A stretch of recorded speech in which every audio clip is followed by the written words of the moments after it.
गया। सुबह होने पर जेन रिप का शुक्रिया अदा करता है और साथ ही उस हीरे की गुफा में रिप को अकेला छोड़ने के लिए माफी मांगता है।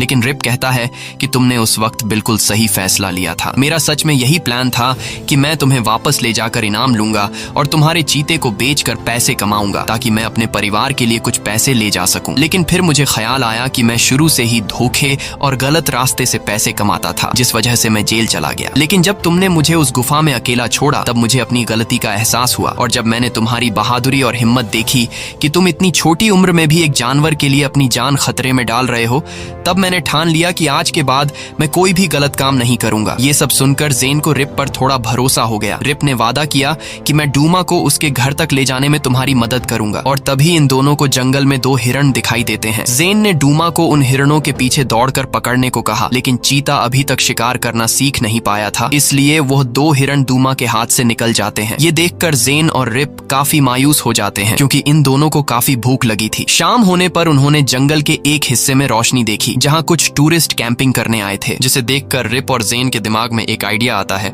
और आइडिया यह था कि इन टूरिस्ट से खाना कैसे चुराया जाए। अब प्लान के मुताबिक जैसे ही सुबह होती है, जेन टूरिस्ट ग्रुप के पास जाता है और ऐसे दिखाया कि उसे एक जहरीले सांप ने काट लिया है। जब टूरिस्ट उसकी मदद करने आए तो जेन की शर्ट के अंदर से एक सांप निकल आया, जिसे देखकर सभी टूरिस्ट घबरा जाते हैं और अपना कैंप छोड़कर भागने लगते हैं। अब मौके का फायदा उठाते हुए जेन और रिप उन टूरिस्ट का सारा खाना चुरा लेते हैं। इसके बाद ये दोनों नदी के रास्ते बोट में आगे की तरफ निकल पड़ते हैं। यहाँ जेन को जब पता चलता है कि रिप पिछले कई सालों बाद अपने गांव जा रहा है और उसके पास पैसे नहीं हैं, तब जेन रिप को पैसों की वो गड्डी दे देता है जो इसे स्कूल में उन शरारती लड़कों से मिली थी। यहाँ पहले तो वो पैसे लेने से इनकार कर देता है, लेकिन फिर जेन कहता है कि ये पैसे मैं तुम्हें मेरी मदद के लिए दे रहा हूँ। रिप बड़ी ही खुशी से वो पैसे ले लेता है और बदले में जेन को हीरे का एक टुकड़ा दे देता है जो उसे हीरे की गुफा में मिला था। अब नदी